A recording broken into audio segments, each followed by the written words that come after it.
You choose. I draw. If you know anything about me, you know I get a kick out of posing my figures and taking what I think are pretty neat snapshots of them. Sometimes they even inspire some of my artwork. That's why I'm doing a little poll to see which one of my photos should I redraw, remix, reimagine as a pinup. So for this one, your choices are Nightcrawler, Spidey versus Venom, Colossus flexing with the two She-Hulks, and Spider-Woman. Vote in the comments below or on the post on the Art of Nick Rivers Instagram page. I'll tally all the votes on Wednesday, January 31st. So vote before then. I will post the winner on my community tab here.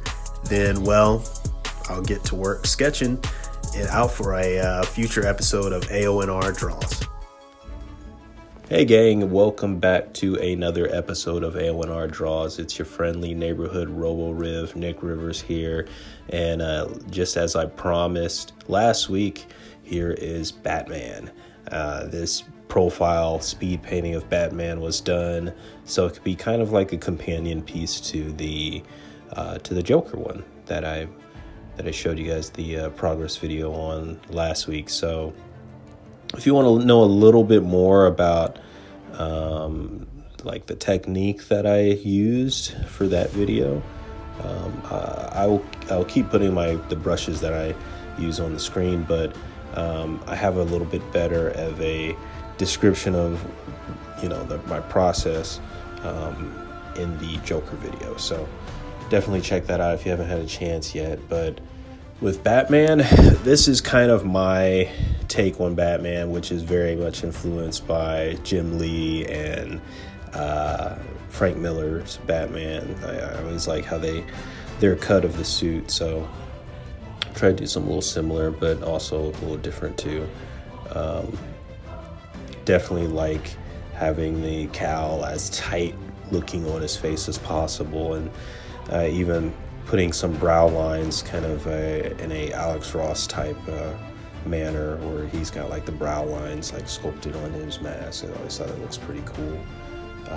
As far as live action Batman mask, oh, that's a tough one.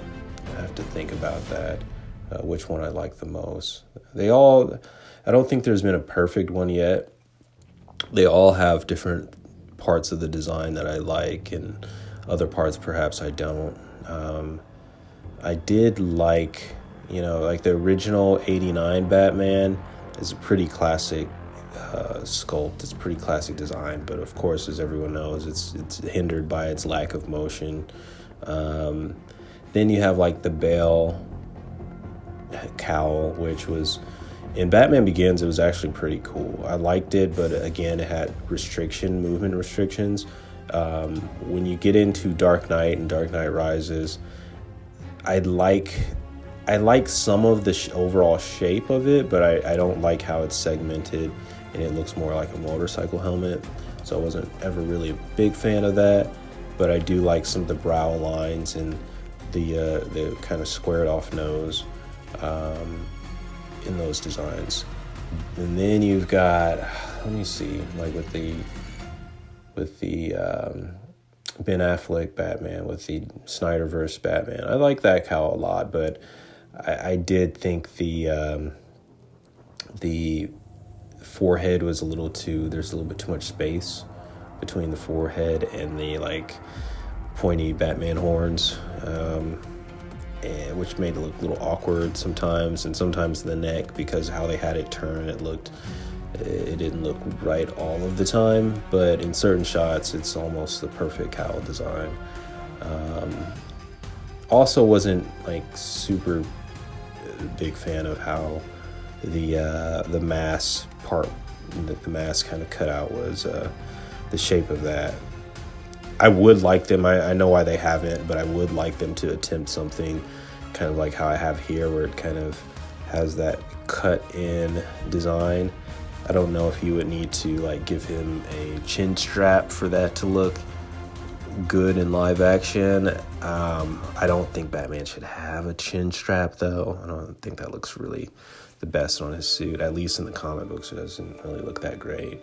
But I'm sure, you know, a great artist, a great illustrator could design something that might work.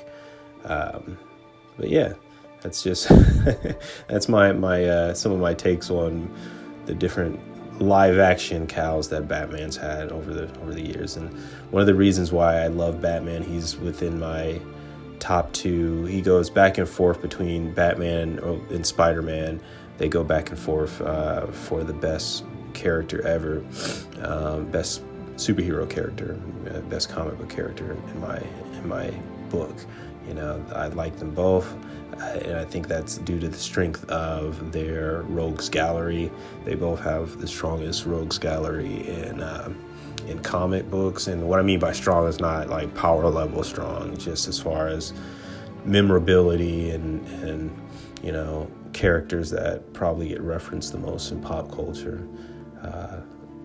Would have to say, probably Spider-Man and Batman. And, you know, it doesn't get much bigger than that. Superman's big character too, but I think as far as fan favorites go, you can't beat Batman and Superman. And yeah, I'd have to say again, just like Joker, he's one of those characters that I will always somehow make the time to do some fan art of, because he's just a fun character to draw. He's the character that got me into comic book illustration, no doubt. He's the original 66 Batman series. You know, I've got time for all of that stuff, for all of the different versions of Batman, whether he's goofy, whether he's more fantastical and or whether he's more tech savvy, whether he's more low tech, whether he's more noir and dark and grim.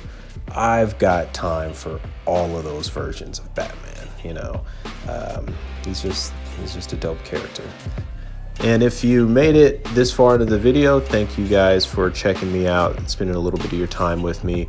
Hopefully I've earned your subscription today if you're not subscribed. And if you are subscribed and you didn't get a notification about this week's video, hit the little bell for notifications so that won't happen next time.